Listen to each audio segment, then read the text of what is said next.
Oi, aqui é a Mari de Sonho Distante, sejam bem-vindos a mais um vídeo aqui no canal. E hoje eu vim falar sobre romances de época. Como eu disse no vídeo de TBR, maio é um mês que eu gosto de focar mais em romances de época. Então hoje eu vim trazer aqui os melhores romances de época que eu já li. Óbvio que a maioria faz parte de alguma série, porque é bem difícil achar romances de época assim que sejam volumes únicos. A maioria assim é duologia, trilogia, séries de 5, 6 livros. Então, a maioria desses aqui fazem parte de séries, sim. E vou confessar que não tem muita diversidade de autoras, porque eu gosto muito da Julia Quinn, então eu leio muita coisa dela e ela publica, sei lá, um livro a cada 2 meses, então fica difícil de acompanhar. E tem outras autoras também que eu quero muito ler, mas algumas têm séries que eu preciso ler uma série antes pra ler a outra e acabo ficando empacada sem ter o que ler da autora. Então eu tenho três autoras aqui pra mostrar pra vocês. Mas antes de mostrar os livros, eu quero que você se inscreva aqui no canal se você ainda não for inscrito e ative as notificações pra receber a notificação de quando sair vídeo novo por aqui. E já deixa seu like aqui nesse vídeo também pra você ajudar o YouTube a entender que meu conteúdo é interessante e divulgar isso pra mais pessoas. E também pra você, caso você não ative as notificações, se você já deixar o seu like, o YouTube entende que você gosta dos meus vídeos e vai aparecer lá na barra de recomendados pra você. Se se interessar por algum dos livros que eu vou mostrar aqui, tem link de compra deles pra você ir lá na Amazon e comprar, ou só colocar no carrinho se não for comprar agora. Mas quando for comprar, lembra de mim, lembra que fui eu que te indiquei. E aí compra com o meu link que você me ajuda bastante. Então vamos lá. Começando com uma autora que eu não falo muito dela aqui, porque foi a autora que eu menos li de todas essas. De todas essas, tipo, tem 3. Das 3, essa é a que eu menos li, que é a Loretta Chase com O Príncipe... O Último dos Canalhas. E esse livro, o que me pegou assim foi a protagonista, porque ela trabalha, pra começar, ela trabalha, porque na maioria dos romances de época que a gente vê, as mocinhas não trabalham, mas a Lídia trabalha, ela escreve uma coluna pro jornal falando mal da sociedade. E aí ela tem um negócio assim que ela precisa ajudar as mulheres que não podem se defender sozinhas. Então tem uma mulher aí na cidade que pega mocinhas pra poder usar na casa de prostituição dela.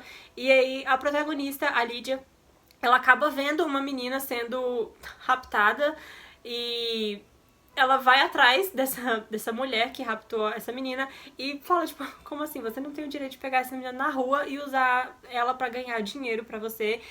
E aí ela vai tentar ajudar essas meninas, vai escrever sobre isso na coluna do jornal. E ela vai conhecer esse cara, que ele não é uma pessoa muito agradável. E aí o gênio dos dois, assim, não vai bater muito bem, eles vão se bicar muito. E eu adoro casais desse tipo que começa, tipo, a mocinha não tem medo de falar o que ela acha na cara do cara e o cara fica todo tipo assim, como você ousa falar comigo desse tipo? E revida na mesma moeda e no final eles se casam. É basicamente isso. E eu gosto muito desse livro, principalmente por causa da protagonista. E esse personagem, ele já apareceu também em outro livro da autora, que é O Príncipe dos Canalhas, e que é muito legal também, mas eu acho esse daqui melhor. E agora tá saindo novas edições desses livros, edições meio pocket, meio não pocket. Eu não entendi direito ainda o que a editora Arqueiro tá fazendo, mas já tá saindo novas edições desses livros aqui, com as capas bem legais até. Então, é isso. A próxima autora que eu tenho pra mostrar pra vocês é a Lízia Kleypas com o livro Segredos de uma Noite de Verão, que é o primeiro livro da série das 4 Estações do Amor. Eu trouxe aqui só o primeiro livro, mas a série inteira, assim, eu gostei bastante. Mas é porque eu não lembrava muito bem da história dos outros livros pra vir aqui falar e resumir pra vocês. Então eu vim trazer só o primeiro, porque ele traz a ideia básica do que vai se tratar a série. A gente tem 4 jovens que tomam chá de cadeira em todos os bailes, ninguém tira elas pra dançar, e elas ficam ali sentadas olhando todo mundo dançar e tal, e conversando. E elas decidem se chamar de Sociedade das Flores Secas, alguma coisa do tipo. E elas decidem ali que vão tentar arranjar casamento pra todas elas no período de um ano. Eu não sei, é um ano, porque são as 4 estações dá um ano, né? E começando pela protagonista desse livro, que é a Annabelle Payton. E o final desse livro, ele tem um final, na verdade não é exatamente o final, mas ele tem uma coisa, a Lízia Kleypas fez uma coisa aqui que eu gosto muito, que é não terminar só no casamento. Tipo, o único objetivo do livro é mostrar o desenvolvimento do casal e eles se casando no final. Acontece um negócio aqui que eu pensei, tipo, pronto, eles ficaram juntos, conseguiram ficar juntos e agora vai dar ruim. E eu gostei muito do que ela fez aqui pra poder tirar um pouco do foco dessa coisa de casamento, só casamento. E eu gostei muito, então a gente vai ver ela se metendo em muitas confusões por causa disso. E essa série é muito boa. Ainda não li o último, que é Um Inverno Inesquecível. Não sei, alguma coisa do tipo. Não li o último que saiu ainda, mas só os 4 livros já tá ótimo e eu gostei bastante. E agora nós temos a rainha da minha coleção de romances de época, que é a Julia Quinn. Os próximos 6 livros são dela. Então, começando com o mais recente que eu li dela, que foi O que Acontece em Londres, que é o 2º volume da trilogia Bevelstoke. Esse daqui também tem aquela coisa que eu gosto, que é tirar o foco um pouco ali do casamento, porque a nossa protagonista, a Olivia Bevelstoke, ela tem um novo vizinho, e aí ela começa a vigiar esse vizinho pela janela, só que o que ela não sabe é que ele tá reparando que ela vigia ele, ela acha que ela tá sendo discreta, mas ele sabe que ela tá ali vigiando o que ele tá fazendo o dia inteiro. E a Olivia acha muito estranho que ele fica o dia inteiro no escritório escrevendo carta, e ela começa a duvidar do que ele faz da vida. E em um determinado momento, um príncipe russo, acho que é um príncipe russo, vai chegar pra visitar o primo dele, que é esqueci o que ele é, mas ele tem um cargo importante ali em Londres. E esse príncipe russo vai vir visitar o primo e vai acontecer uma coisa inesperada que vai agitar um pouco as coisas aqui nessa história. E aí eu acho essa proposta de um observando o outro sem achar que o outro sabe muito interessante. E bem divertido também, porque acaba sendo engraçado ele pensando ali, tipo, por que ela fica me observando? O que ela acha que eu tô fazendo? Que teorias que ela tá criando sobre mim? Os próximos 2 livros fazem parte da mesma série, que é Uma Noite Como Esta e Os Mistérios de Sir Richard, que são livros do quarteto Smite-Smith. Os Smite-Smith são uma família bem conhecida na sociedade londrina aqui da Julia Quinn, porque é uma família que usa as primas Smite-Smith para fazerem concertos musicais anuais. E aí elas não tocam muito bem, algumas sim, outras não. Algumas sabem disso e outras não sabem e acham que estão arrasando. E aí o pessoal vai por educação, né? Porque ela convida todo mundo e aí ninguém aparece. Com que cara que elas ficam? E é engraçado acompanhar, assim, o divertimento na cara dos personagens que vão pra esses concertos e alguns levam tampões de ouvido. Eles inventam de tudo pra conseguir passar por essa experiência aí desse concerto anual das Smite-Smith.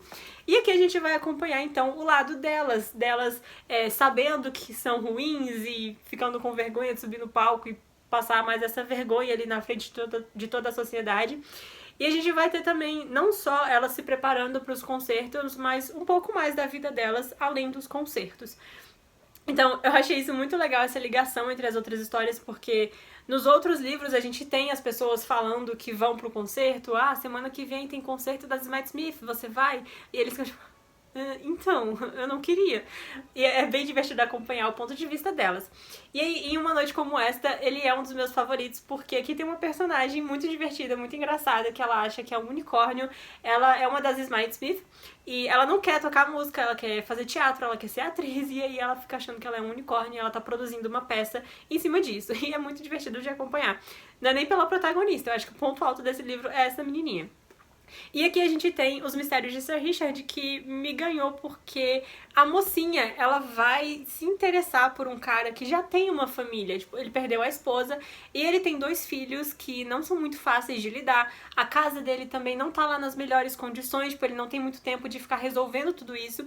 E ele quer se casar pra ter alguém pra cuidar dos filhos dele, é basicamente isso, mas a gente sabe que vai rolar ali um sentimento, ele vai mudar de opinião.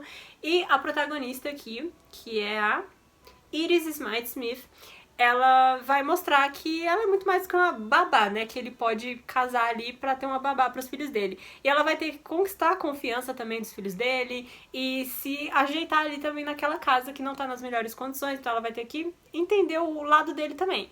E aí, eu gosto muito desses 2 livros por causa disso. Eu não falei muito bem a sinopse de cada um, porque faz muito tempo que eu li, acho que foi em 2016, e eu não lembro muito do que acontece, mas eu com certeza releria esses 2 livros aqui. E aí nós temos os 2 livros da Lady Whistledown, que são escritos com outras autoras, né, a Julia Quinn. Em Lady Whistledown Contra-Ataca nós temos a Julia Quinn, a Suzanne Nock, a Karen Hawkins e a Mia Ryan. E Nada Escapa a Lady Whistledown também são as mesmas autoras, junto com a Julia Quinn. Aqui a gente tem essas 4 autoras escrevendo histórias de 4 personagens diferentes, com 4 pontos de vista diferentes sobre uma mesma situação. Então, por exemplo, aqui a gente tem um roubo, ou é nesse que a gente tem um roubo? Aqui a gente tem um roubo de uma pulseira no meio de uma festa, e aí essas autoras então vão trazer ali os personagens observando ali o que estava acontecendo em cada situação. Então às vezes um ponto de vista acaba, e aí a gente vai ver o que estava acontecendo na mesma hora do que o ponto de vista anterior estava sendo narrado. Então eu acho isso muito interessante. Então aqui a gente tem o roubo dessa pulseira, e aqui a gente tem, eu acho que é uma irmã de um cara que vem da Itália. E aí a mocinha tem que ajudar essa irmã dele se ajustar na sociedade. E por último, tem aqui Mais Forte que o Sol, que é o segundo volume da duologia das Irmãs Lindon. O primeiro livro não gostei tanto quanto o segundo, então por isso que só o segundo tá aqui, porque a protagonista também é daquele tipo que eu gosto, que não tem filtro, que vai fazer o que for preciso, que vai falar o que for preciso pra poder se virar ali no meio dessa sociedade. Então a mocinha, ela mora com o pai, e o pai dela tá se casando de novo, e essa mulher nem se casou de novo com o pai, nem se casou com o pai dela ainda, e já tá achando que manda em tudo ali na casa, acha que pode mandar na vida dela, da Ellie Lindon. Então a mulher já chegou achando que conhece a menina há 20 anos, e aí ela começa a querer se mudar ali da casa, casar logo pra sair dali, pra não ter que conviver com a nova esposa do pai. Só que, assim, ela trabalha, ela recebe um dinheiro, ela administra a conta do pai dela com o nome do pai dela.